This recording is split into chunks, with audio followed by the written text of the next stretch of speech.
Putra. Adik dah duluan tadi.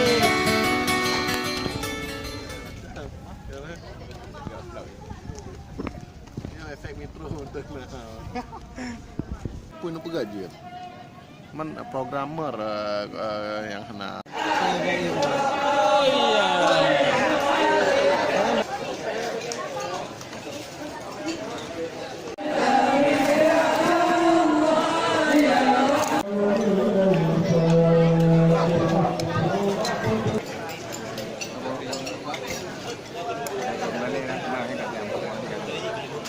Halo.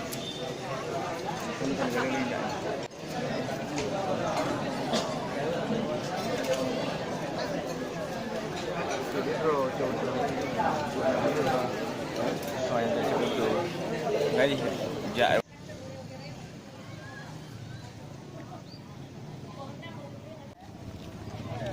Terima kasih. Tak kena.